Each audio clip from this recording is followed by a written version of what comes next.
오늘 우리가 함께 보실 말씀은 누가복음 6장 우리 22절에서 23절 그리고 26절 말씀입니다. 누가복음 6장 우리 22절에서 23절 26절 말씀 다 함께 차셔서 함께 하나님의 말씀 한 목소리로 봉독해 올리도록 하겠습니다.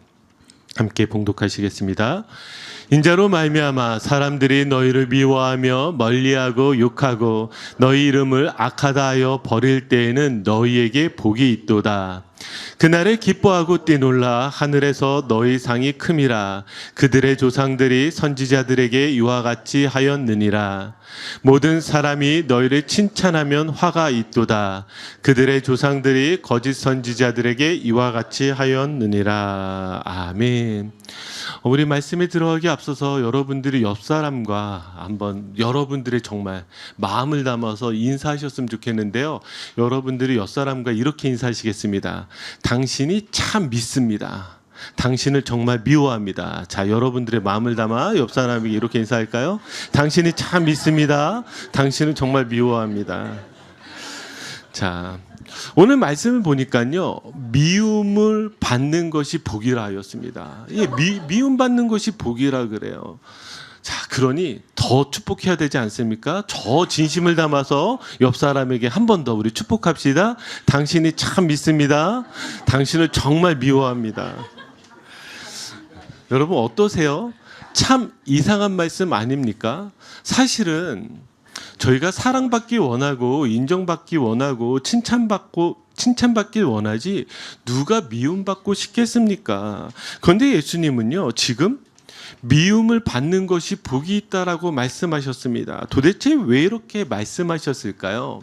자, 지금 이 장면은 예수님께서 평지 설교하는 장면입니다. 이곳에서 복과 화에 대해서 선포하셨죠. 특별히 4가지의 복에 대해서 말씀하셨습니다. 첫 번째가 무엇이었죠?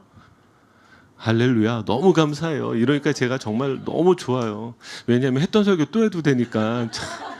첫째는 무엇이냐면 마음이 가난한 자는 복이 있다 하셨습니다. 두 번째는 줄인 자는 복이 있다 하셨어요. 세 번째는 무엇이냐면 우는 자가 복이 있다고 하셨습니다. 그리고 마지막으로 오늘 미움을 받는 자가 복이 있다고 하신 거예요.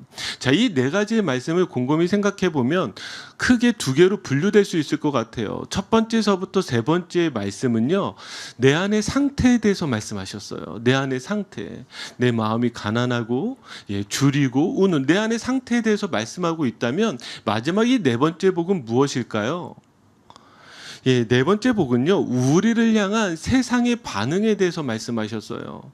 그러니까 3번째 말씀까지는 내 안에 대한 말씀이라면 오히려 4번째 말씀은 세상이 우리를 향한 그 반응에 대해서 말씀하셨다라는 것이죠. 그런데 한번 22절을 다시 보세요. 이 미움을 받는다 해서 끝나지 않고요, 22절을 보니까 뭐라고 말씀하시냐면 사람들이 너희를 미워하며 멀리하고 욕하고 너희 이름을 악하다 하여 버릴 때에는 너희에게 복이 있도다. 지금 이렇게 미운 것에서 끝나지 않아요. 미우니까 어떻게 해요? 멀리하게 돼요. 멀리할 뿐만 아니라 어떻게 돼요? 욕을 하게 돼요. 욕을 할 뿐만이 아니라 어떻게 해요? 악하다 하여서 버리게 될 것이라고. 그런 사람이 복이 있다라고 말씀합니다. 자, 이렇게 지금 이 장면을 보면 이거는 단순하게 개인이 가지는 감정이 아닌 것 같아요. 지금 이 표현은 어떤 표현이냐면 당시에 유대 회당에서 쫓겨날 때에 사람들이 그 쫓겨나는 사람들을 향해서 하는 반응입니다. 왜 쫓겨났을까요? 이 사람이 믿기 때문에 그래요. 그래서 멀리하고 욕하고 악하다 하여서 버리는 거예요. 이 유대 회당에서 쫓겨난다는 건 어떤 의미를 가지고 있는 줄 아십니까? 단순하게 그냥 예배당에 들어가지 못하는 게 아니에요. 이거는 공동체적으로 배척당하는 거예요. 사회적으로 배척당하는 거예요. 그러니까 이 사람은 지금 공동체 사회적으로 버림받는 그 지경까지 이르게 되는 것이죠. 자, 그러면 다시 이런 질문이 생깁니다. 이렇게까지 미움을 받는다고요? 자, 왜 이런 미움을 받을까? 중요한 건 무엇이냐면 22절을 다시 보면 이 미움을 받는다 앞에 무엇이 나오죠? 인자로 말미암아입니다. 인자로 말미암아. 지금 내가 잘못해서 미움을 받는 게 아니에요. 내가 잘못해서 사람들이 멀리하는 게 아니에요. 내가 죄가 있기 때문에 욕을 하고 버림당하고 그것이 아니라 오직 그 앞에 무엇이 붙어 있다고요? 인자로 말미암아예요. 예, 여러분 예수 그리스도로 말미암아 여러분들이 미움을 받고 여러분들이 멀리 당하게 되고 또 욕을 먹게 되고 사람들한테 버림당할 때 그것이 복이 있다라고 말씀하십니다. 그래서 베드로전서 4장 15절 16절 봐요. 자, 우리 한번 같이 읽어볼까요? 시작. 너희 중에 누구든지 살인이나 도둑질이나 악행이나 남의 일을 간섭하는 자로 고난을 받지 말려니와 만일 그리스도인으로 고난을 받으면 부끄러워하지 말고 도리어 그 이름을 하나님께 영광을 돌리라. 아멘. 여기에 지금 성경이 분명히 구분하고 있죠. 내가 아니라 예수님 때문이에요. 여기에 오히려 무엇을 이야기하고 있냐면 너희들이 살인이나 도둑질이나 악행이나 남의 일을 간섭하는 자로 고난을 받지 말래요. 그러니까 여러분들이 남에게 잘못하는 죄로 인해서 고난을 받지 말래요. 여러분들이 받아야 되는 고난은 무엇이냐면 그리스도인으로 고난을 받는 것입니다.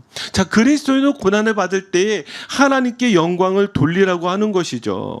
자, 예수님 지금 이 말씀이 이렇게만 끝나지 않고 이걸 마치 무엇으로 연결을 시키고 있냐면 이전에도 이와 같은 일이 있었다라고 말씀하는 거예요. 한번 23절 볼까요? 23절 우리 한번 같이 읽겠습니다. 그날에 기뻐하고 뛰놀라 하늘에서 너희 상이 큼이라 그들의 조상들이 선지자들에게 이와 같이 하였느니라. 아멘. 자, 지금 이 인자로 말미암아 지금 미움을 받는 이 모습이 마치 무엇과 같냐면 그들의 조상들이 선지자들에게 이와 같이 하였다라는 거예요. 그러니까 선지자들이 이와 같은 모습이 있었다는 것이죠. 자, 그럼 한번 물어볼게요. 여러분 선지자세요? 너무 자신 있게 이렇게 저는 아닌데요. 그럼 저는 선지자예요? 감사히 한 두 분 정도는 끄덕해 주시고 한 분이 큰 소리로 네 해주셨습니다. 여러분 이렇게 선지자면 꼭 목사만 선지자로 생각하지만 지금 이 장면에서 선지자는요 지금 모든 사람에게 해당됩니다. 왜냐하면 자, 선지자가 무엇인 줄 아십니까? 선지자는요 하나님으로부터 보내심을 받은 자예요. 여러분 아시죠? 하나님이 하나님의 말씀을 대언하기 위해서 하나님의 마음을 전하기 위해서 선지자들을 보냈잖아요. 자, 이 보내심을 받은 자가 여기에 지금 예수님의 이 말씀 가운데 누구였죠? 사도였어요. 제자였어요. 예수님께 부르심을 받은 모든 사람이요. 그럼 여러분들도 선지자와 같다라는 것입니다. 이게 또 목사님 무슨 말씀, 저는 선지자급은 아닌데요 이렇게 자꾸 생각하시는데 여러분들이 선지자를 어떻게 생각하시는지 모르지만 여러분들이 지금 예수님의 말씀 가운데서는 사도고 제자이기 때문에 여러분들도 그와 같다라는 거예요. 그래서 이 선지자를 좀 더 제가 쉽게 설명하고 싶었는데 이 선지자가 무엇이냐면 쉽게 말해서 이거예요. 하나님 편에 선 사람이요. 자, 누구의 편에 선 사람이요? 하나님의 편에 선 사람이 바로 선지자라는 거예요. 그러니까 여러분들에게 있어서 지금 중요한 신앙의 모습은 무엇이냐면 여러분들이 누구 편이냐는 거예요. 여러분 누구 편이세요? 하나님 편. 예, 남편 이런 거 표현하지 마시고요. 여러분들은 누구 편? 예, 하나님 편이에요. 하나님 편. 자, 그러면 어떤 사람이 하나님 편에 선 사람입니까? 저는 하나님의 마음을 아는 사람. 하나님의 마음을 알려고 노력하는 사람, 그 사람이 바로 하나님 편에 선 사람이라고 할 수 있습니다. 자, 그러면 우리가 하나님의 마음을 알고 하나님 편에 섰단 말이에요. 그럼 그런 자들에게 하나님께서 어떤 복을 주셔야 될까요? 놀라운 복을 줘야 되잖아요. 우리가 원하는 복들이 있잖아요. 만사형통과 같은 그런 복이 일어나야 되는데 지금 뭐라고 이야기하냐면 조상들도 선지자들에게 이와 같이 하였느니라 미워했다라는 거예요. 그러면 한번 생각해 보세요. 여러분 아벨은 어떠했습니까? 아벨은요 믿음으로 제사를 드렸지만 형에게 돌로 맞아 죽었습니다. 자, 아브라함은 어떠했습니까? 하나님의 부르심을 받아 자기의 집을 떠나 아무도 알지 못하는 곳에서 새롭게 시작해야 됐어요. 자, 요셉은 어떠했을까요? 형들에게 죽을 뻔했고요. 애굽의 노예로 팔려가야만 했습니다. 모세는 어떠했습니까?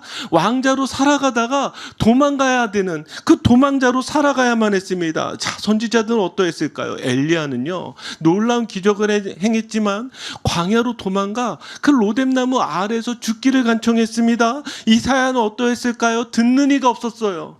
찾는 이도 없었어요. 그곳에서 외쳐야만 했었습니다. 예레미야는 어떠했을까요? 사람들이 조롱하고 때리고 옥에 가두기까지 했습니다.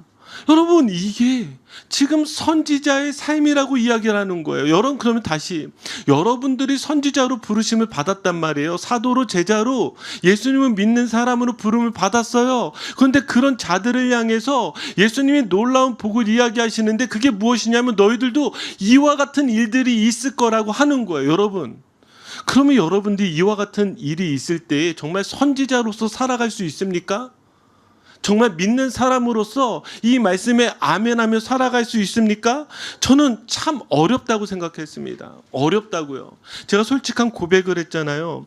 제가 하나님 앞에 지금도 늘 죄송한 게 무엇이냐면, 선교사로 자원하는 그 모임 가운데서 모두가 다 선교사로 자원할 때 저 혼자 손 안 들었다 그랬잖아요. 진짜 거기에 다 눈물 흘리며 제가 선교사가 되겠습니다, 주님 저를 보내십시오 그러는데, 저는 그 선교 그 부흥회에서 혼자 손 안 들었어요. 다 일어나서 막 눈물 흘리며 막 기도하는데 저 혼자 앉아서 기도했어요. 하나님, 저는 선교사가 아니라 저는 목사가 되겠습니다. 그래서 제가 한국이 아니라 미국에 온 것 같아요. 이민교회를.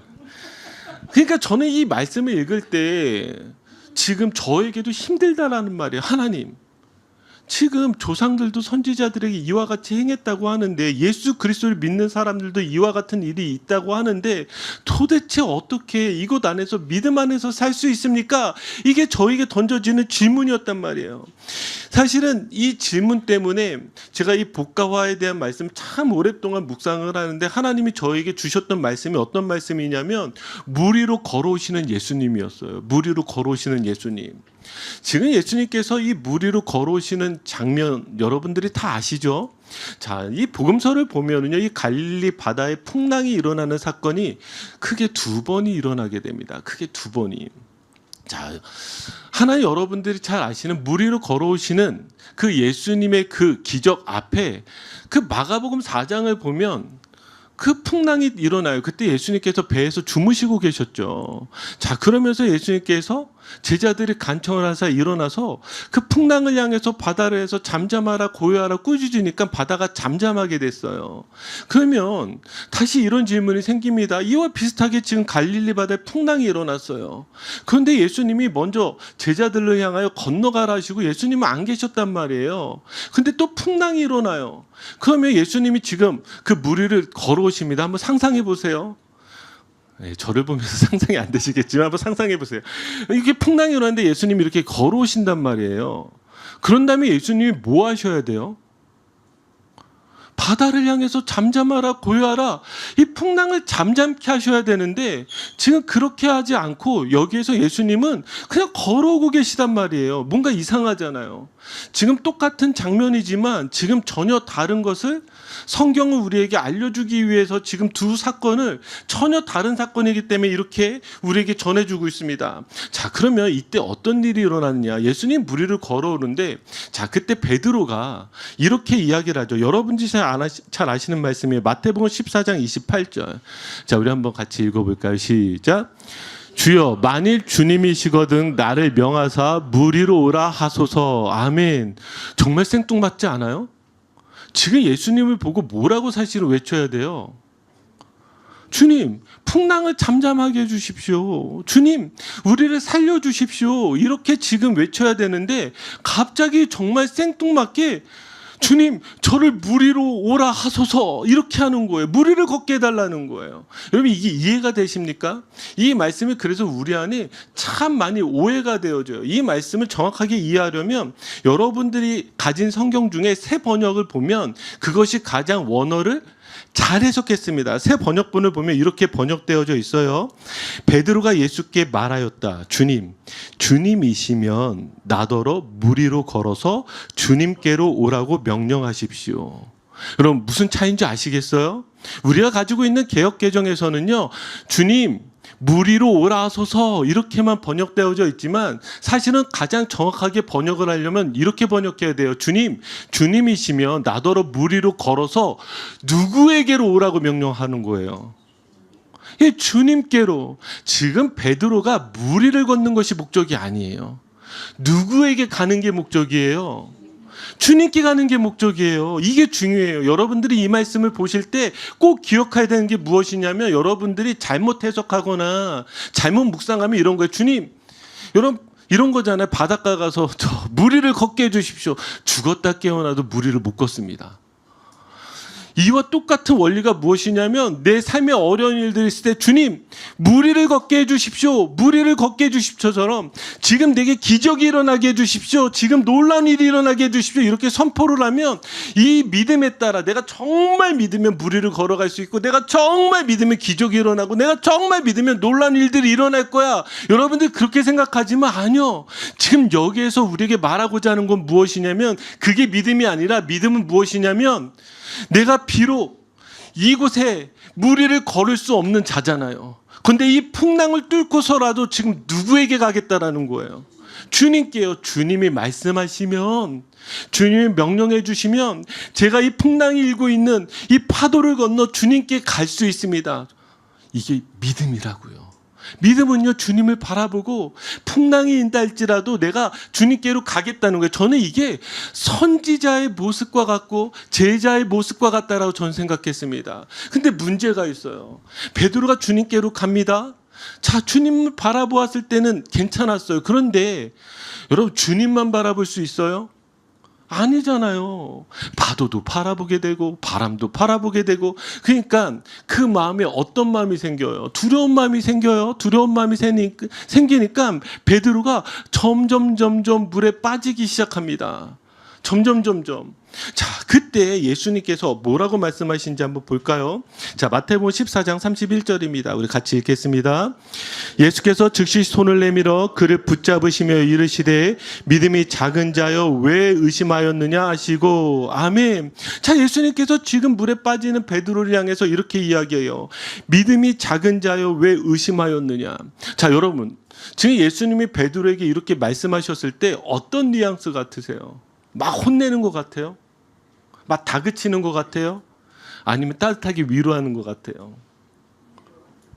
위로. 여러분 위로받고 싶으신가 봐요. 여기에 지금 이 의심하다라는 말은요, 어떤 말이냐면 마음이 둘로 나뉘다라는 말입니다. 그러니까 지금 내 마음 가운데 두 마음이 생긴 거예요. 주님만 바라보면서 걸어갔을 땐 괜찮은데 지금 이 마음에 무엇도 들어온 거예요. 지금 이 파도와 바람을 보면서 두려운 마음이 들어온 거예요. 예수님만 바라봤을 때는 내가 무리를 걸어갈 수 있는 그 믿음으로 살아갈 수 있었는데 지금 다른 것들로 바라보니까 마음이 둘로 나뉜 거예요. 그런 베드로를 향해서 예수님 뭐라고 얘기하냐면 믿음이 작은 자여라고 이야기하는 거죠. 믿음이 작은 자여. 자, 저는 여기에서 정말 묵상을 하면서 감사했던 건 무엇이냐면 믿음이 없는 자여 얘기하지 않고 뭐라고 말씀하셨냐면 믿음이 작은 자여. 저는 왜 이게 감사했냐면 여러분들이 아까 제가 질문했을 때 여러분 이런 선지자들의 삶을 살 수 있습니까? 혹은 제자의 삶, 사도의 삶을 살 수 있습니까? 라고 했을 때 누구도 선뜻 아멘이라고 대답하지 못하였습니다. 저 또한도 이게 참 힘들고 어렵다라고 이야기했습니다. 왜냐하면 우리의 믿음은 이렇게 작기 때문에 그래요.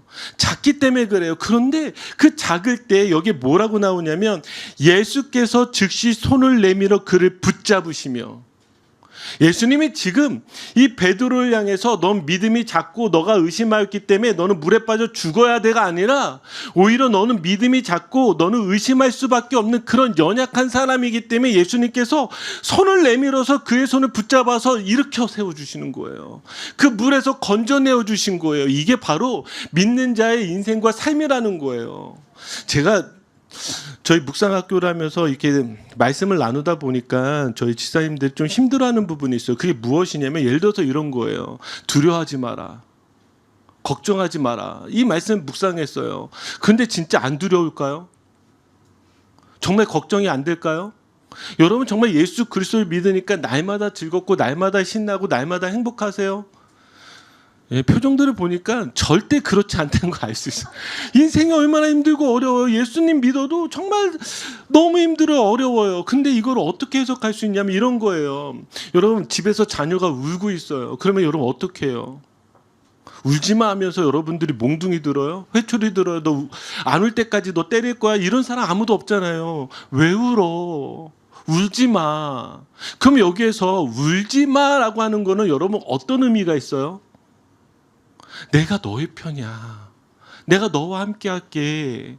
그러니까 울지 마라고 이야기하잖아요. 마찬가지로 하나님이 우리에게 두려워하지 마라, 무서워하지 마라, 이 말씀을 했을 때 우리의 감정이 지금 두렵지 마라, 겁내지 마라, 무서워하지 마라가 아니라 이 말씀 안에는 어떤 말씀이 들어가는 거예요? 내가 너와 함께 할게.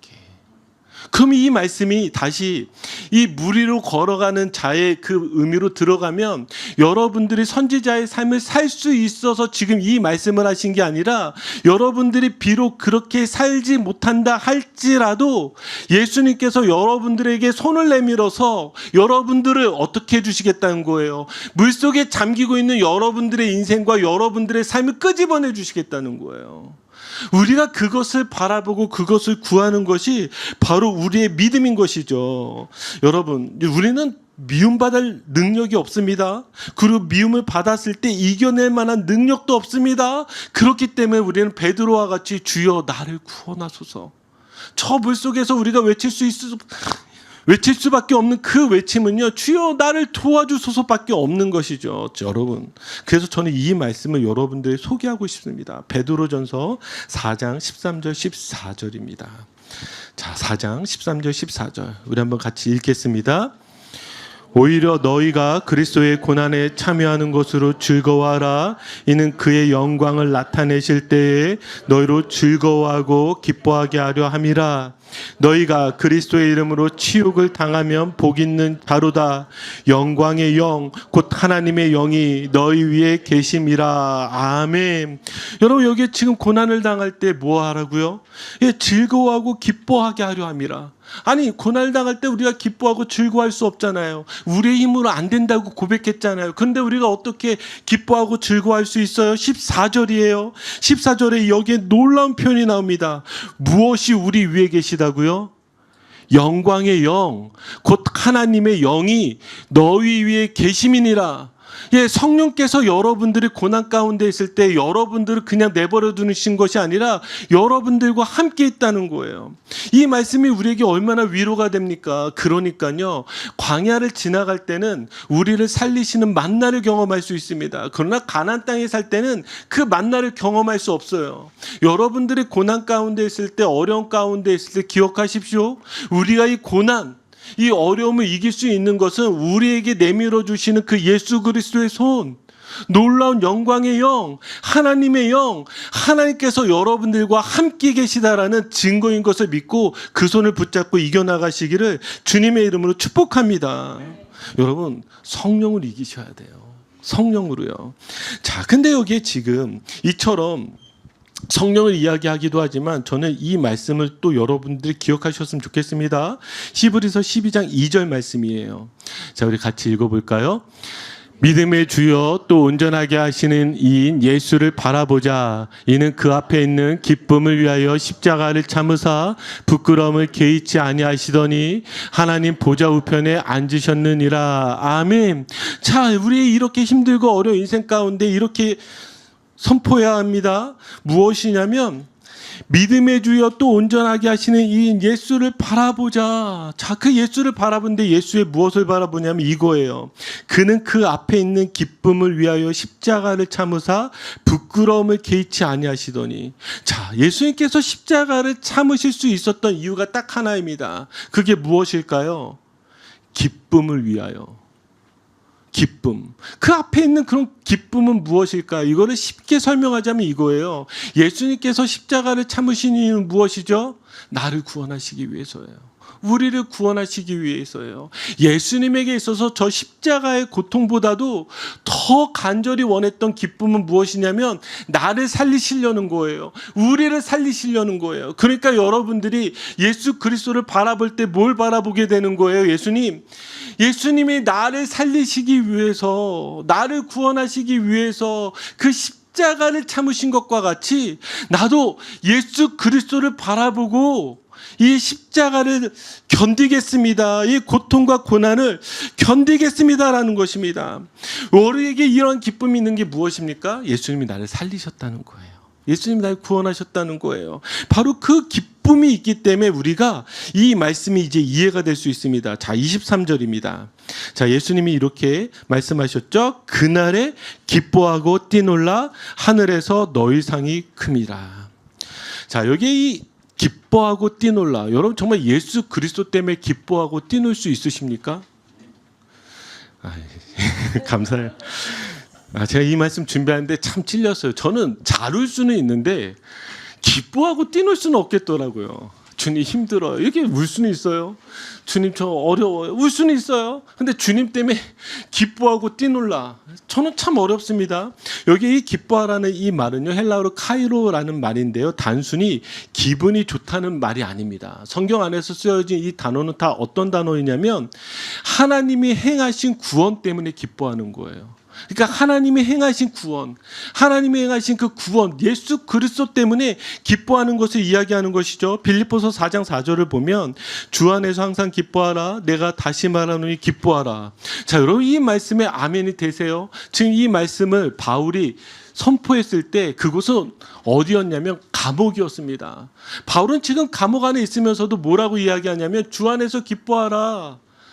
예, 다시 말하노니 기뻐하라. 그는 감옥 안에 있었지만 그는 기뻐한다라고 이야기합니다. 왜요?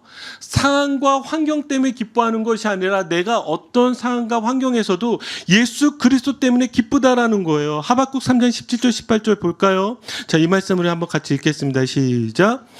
비록 무화과 나무가 무성하지 못하며 포도나무에 열매가 없으며 감람나무에 소출이 없으며 밭에 먹을 것이 없으며 우리의 양이 없으며 외양간에 소가 없을지라도 나는 여호와로 말미암아 즐거워하며 나의 구원의 하나님으로 말미암아 기뻐하리로다. 아멘. 여기에 지금 하박국이 상황 때문에 기뻐하지 않잖아요. 상황이 무너졌어요. 그러니까요, 무화과 열매도 없고요, 포도도 없고요, 감람도 없습니다. 밭에 소출도 없고요, 양도 없고요, 소도 없어요. 그런데 누구로 인하여 기뻐하리로다? 예, 구원의 하나님, 여호와 하나님, 그 하나님으로 인하여 기뻐하리로다 하는 거예요. 그러니까 우리에게 주시는 진정한 기쁨은 무엇이냐면 나를 구원하시는 하나님, 예수 그리스도 때문에 내가 정말 기뻐하는 거예요. 그럼 다시 한번 물어보겠습니다. 여러분 기쁘십니까? 할렐루야. 너무 좋아요. 우리가 이 예배 가운데 오는 것이 바로 그분으로 인하여 기뻐하기 때문에 우리가 이 자리에 있는 거 아닙니까? 그런데 여기 또 다음 나오는 단어가 무엇이냐면 띠놀라입니다. 띠놀라. 자, 이 띠놀라라는 이 단어는요, 단순하게 그냥 기쁘다 이게 아니라 너무 기뻐서 정말 몸으로 다 표현하는, 정말 몸으로 다 표현하는 그 표현인 거예요. 띠노는 거예요. 어렵다고요, 저도 뛰놀기 힘드니까. 그런데 보세요. 누가복음 1장 41절 1장 44절을 보니까 제가 읽어드릴게요. 엘리사벳이 마리아가 문안함을 들으며 아이가 복중에서 뛰노는지라. 엘리사벳이 성령의 충만을 받아. 44절 보라 내 문안하는 소리가 내 귀에 들릴 때 아이가 내 복중에서 기쁨으로 뛰놀았도다. 자, 여기에 지금 복중에 있는 아기가 왜 뛰놀기 시작했어요? 지금 저 문 밖에 지금 예수 그리스도가 온다는 것을 알고 똑같이 정말 자기의 뱃속에 있지만 그 아기조차도 예수 그리스도가 오는 것을 알고 그렇게 메시아를 알아본 자의 기쁨으로 그렇게 뛰놀기 시작한 것입니다. 자, 그러고 보니까 우리의 믿음의 역사 가운데 우리의 믿음의 선배들을 바라보면은요, 그들은요 무엇을 알았냐면 예수 그리스도를 알았고 예수 그리스도를 아는 것이 우리에게 얼마나 기쁘고 이 기쁨을 감추지 못해서 뛰놀 정도로 얼마나 소중한 복음인지를 알았다라는 것입니다.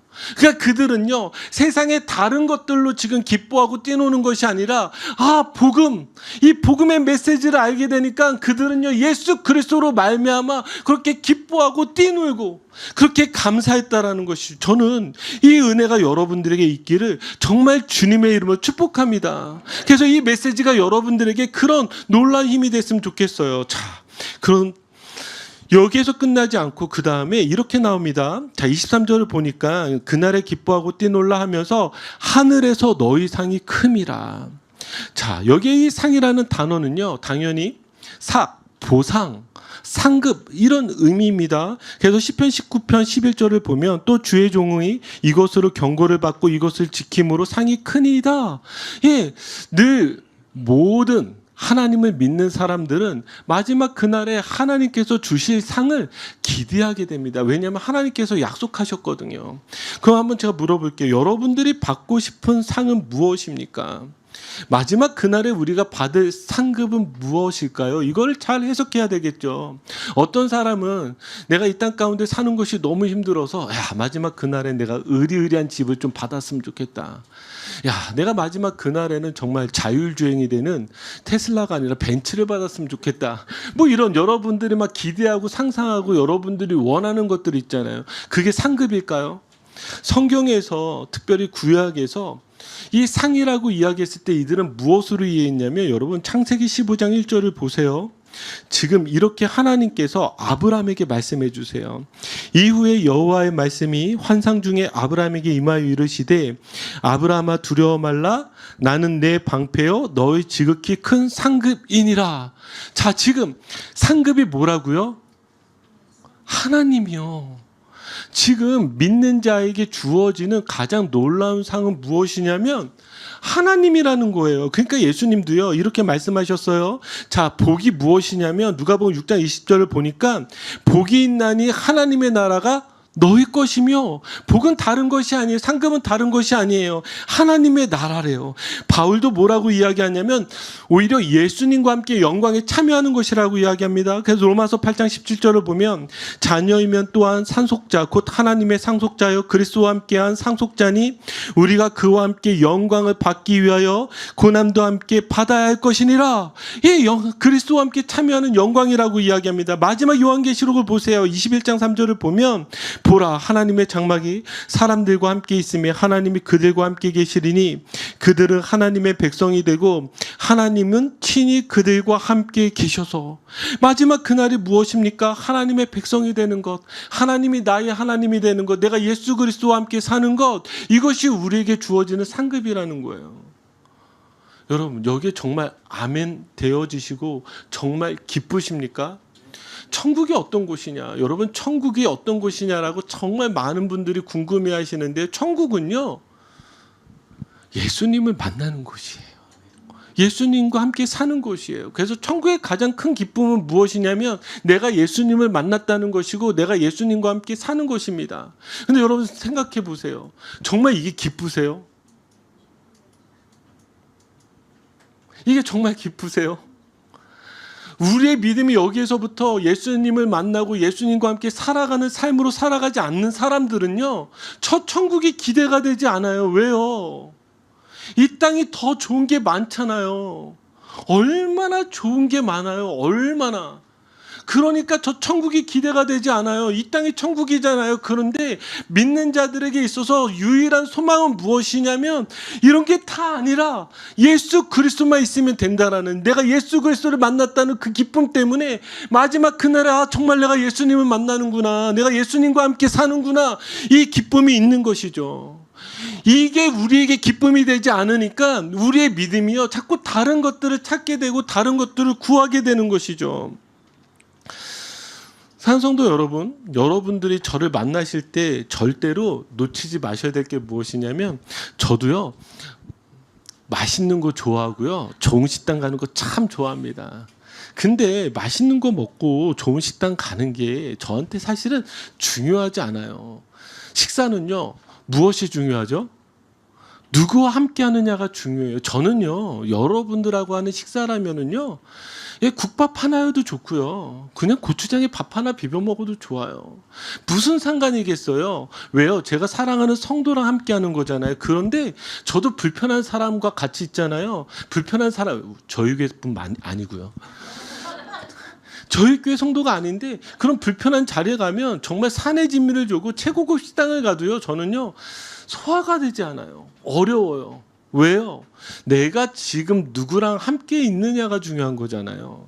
근데 우리의 믿음은 내가 지금 누구랑 함께 있느냐보다 오히려 얼마나 좋은 식당, 얼마나 맛있는 것, 그것들을 찾기 시작하는 것이죠. 그런 사람은요 하늘의 상급이 기대가 되지 않는 거예요.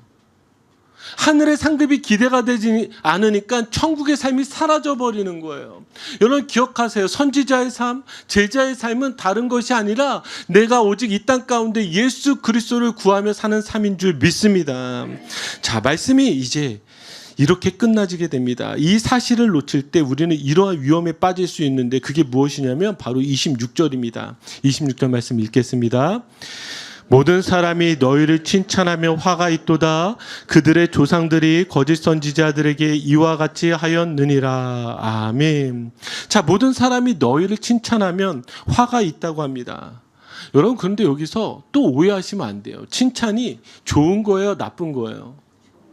좋은 거예요. 여러분들 또 오늘 오해하셔서 야, 우리 목사님 교만하지 않도록 절대 칭찬하지 말아야 되겠다. 오늘도 목사님 설교가 별로였습니다. 목사님 더 분발하십시오. 예, 또 우리 지사님 막 은혜 받고 있는데 그 지사님에게 또 딴 생각하지 않도록 이렇게 얘기하는 거예요. 야, 지사님 오늘도 또 이상한 걸로 우셨죠? 예, 이런 얘기하지 말라고요. 무슨 얘기냐면 예, 성경에서는요, 우리에게 칭찬에 대해서 나쁘다라고 이야기한 적이 없어요. 오히려 교회는 서로를 더 격려하고 칭찬하고 인정해줘서, 아, 이 험난한 세상에서 지금 세상에서도 우리를 미워하는데 우리끼리 미워하면 안 되잖아요. 우리끼리라도 격려하고 칭찬해서 덕을 세워야 되잖아요. 지금 여기에서 지금 칭찬이 나쁘다는 것이 아니라 그 앞에 그 모든 사람이 너희를 칭찬하면 하면서 그 뒤에 나와 있는 내용이 중요하겠죠. 그게 무엇이에요? 거짓 선지자들이에요. 지금 조상들도요, 이 거짓 선지자들에게 칭찬했단 말이에요. 그러니까 칭찬이 나쁜 게 아니라 지금 거짓 선지자들에게 칭찬했다는 것이 나쁘다는 것이죠. 그러면 거짓 선지자가 무엇일까? 자, 갈라디아서 1장 10절 우리 한번 읽어볼까요? 이제 내가 사람들에게 좋게 하랴, 하나님께 좋게 하랴, 사람들에게 기쁨을 구하랴. 내가 지금까지 사람들의 기쁨을 구하였다면 그리스도의 종이 아니니라. 아멘. 자, 그가 구하고 있는 기쁨이 무엇이에요? 참된 선지자는요, 사람들의 기쁨을 구하는 게 아니었습니다. 누구의 기쁨을 구한다고요? 하나님의 기쁨을 구한다고요. 여러분, 선지자요 제자는 어떤 사람이냐면 하나님 편에 선 사람이요, 하나님의 마음을 구하는 사람, 하나님 마음 하는 사람이랬잖아요. 그럼 이 사람은 어떤 사람이에요? 내가 사람들에게 인기를 얻으려고 살아가는 사람이 아니라 하나님의 마음에 들기 위해서 살아가는 사람이라고요. 그게 바로 그리스도인이 되는 것이죠. 그런데 이 거짓 선지자들 구약에서도 더 이렇게 이야기합니다. 미가서 3장 5절 우리 한번 같이 읽어볼까요? 내 백성을 유혹하는 선지자는 이에 울 것이 있으면 평강을 외치나 그 입에 무엇을 채워주지 아니하는 자에게는 전쟁을 준비한도다. 아멘. 거짓 선지자가 어떤 사람이에요? 하나님의 뜻보다 자기 입에 무언가 물려줄 거 있으면, 자기를 유익하게 하는 것이 있으면 평안을 선포한대요. 그런데 자기 입에 먹을 것을 주지 않고 물려주지 않으면, 유익이 없으면 어떻게 한다고요? 전쟁을 선포한다고요. 그러니까 이게 거짓 선지자예요. 지금 이 거짓 선지자의 모습을 보면서 사람들은요, 무엇을 이야기해요? 지금 인기를 얻으려고, 이 사람들에게 유익 구하려고 평안만을 이야기하는 거예요. 그러니까 사람들이 열광하기 시작하는 것이죠. 여러분, 저는 이 말씀을 읽고 묵상을 하면서 이런 생각을 했습니다. 저도 거짓 선지자가 되지 않도록 노력해야 되겠지만, 여러분들도 무엇을 구하셔야 되냐면 거짓 선지자로 만들지 않기 위해서 여러분들도 노력하셔야 돼요. 이 말이 무슨 말인 줄 아세요? 여러분들은 하나님의 말씀을 듣고 싶어 하십니까? 아니면 내가 듣고 싶은 말을 하나님의 말씀처럼 듣고 싶어 하십니까? 나는 나를 살리는 진리를 원하십니까? 아니면 나를 편하게 해주는 종교적 위로만 원하십니까? 여러분들은 회개하라는 그 말씀 앞에 무릎을 꿇습니까? 아니면 여러분들을 불편하게 하는 말씀을 피하고 있습니까? 왜 거짓 선지자들이 생긴 줄 아세요? 우리들이 열광하기 때문에 그래요. 그것들을 따라 살아가려고 그래요. 지금 교회가 교회되지 않는 이유는 무엇이냐면, 여러분들이 잘 생각하세요. 여러분들이 지금 이 말씀을, 어떤 말씀을 여러분들이 받아들이고 여러분들이 어떤 말씀을 들어야 하고 어떤 말씀을 지키며 살아가야 되는지를 정말 심각하게 고민하셔야 된다는 것입니다. 여러분들이 만약 그렇지 않다면, 여러분들이 원하는 대로 신앙생활하면은요, 여러분, 저희 교회 힘들어요. 저희 교회 어려울 수밖에 없어요. 그런데 우리 그거 원하지 않아서 지금 여기에 모이고, 여러분들이 길지만 이 수많은 성경 말씀들을 우리가 읽어가고 있지만 왜 이렇게 하고 있어요? 거짓 선지자 안 되려고 그래요. 거짓 선지자 안 쫓아가려고 그래요. 그냥 여러분들 안에 끊임없이 계속해서 여러분들이 이 질문을 던지셔야 돼요. 하나님, 나는 하나님의 말씀을 듣고 싶어 하는 자입니까? 아니면 내가 듣고 싶은 말을 하나님의 말씀처럼 듣고 싶어 합니까? 여러분, 이 사실을 기억하시고 칭찬한다라는 것, 거짓 선지자들에게 열광하고 그 인기를 구하는 것, 여러분 그것 쫓아가지 마시고요. 여러분들이 오직 말씀을 쫓아 살아가는 인생 되시기를 주님의 이름으로 축복합니다. 자, 이제 말씀을 마무리 짓겠습니다. 저는 이 복가화의 말씀을 준비하면서 내내 저의 가슴을 두드렸던 그 물 위로 걸어오라는 그 예수님의 말씀, 저는 그 말씀이 저에게 항상 남아 있었습니다. 왜냐하면 믿음으로 산다라는 것은 저 무리를 걸어가는 것과 똑같습니다. 그 무리는 저 안전하지가 않습니다. 풍랑이 일고요, 파도가 있습니다. 그것을 내 힘으로 똑바로 걸어갈 수 없습니다. 그러나 믿음이란 무엇입니까? 나로 오라, 나를 향하여 오라 하신 그 예수님을 바라보면서 믿음으로 걸어가는 것입니다. 그런데 그 믿음으로 걸어가는 것이 쉽지 않아요. 왜냐하면 우리는 여전히 믿음이 작고 의심하는 자이기 때문입니다. 그런데 그런 자에게 예수님께서 책망하시는 것이 아니라 그렇기 때문에 예수님께서 우리에게 손을 내밀어 주시는 거예요. 여러분들의 손을 붙잡아 주시고요, 여러분들 다시 예수 그리스도께로 여러분들을 이끌어 주시는 것입니다. 그렇다고 한다면 해볼 만하지 않습니까? 나는 되지 않지만 예수님이 붙잡아 주시면 해볼 만하지 않습니까? 나는 능력이 없지만 우리 주님께서 능력 주시면 할 만하지 않습니까? 내 마음은 무너지지만 성령께서 나를 도우시면 할 만하지 않습니까? 그렇다고 한다면 여러분들이 그 믿음 가지시고 복을 누리시는 저와 여러분들이 되기를 주님의 이름으로 축복합니다. 우리 같이 기도하실까요?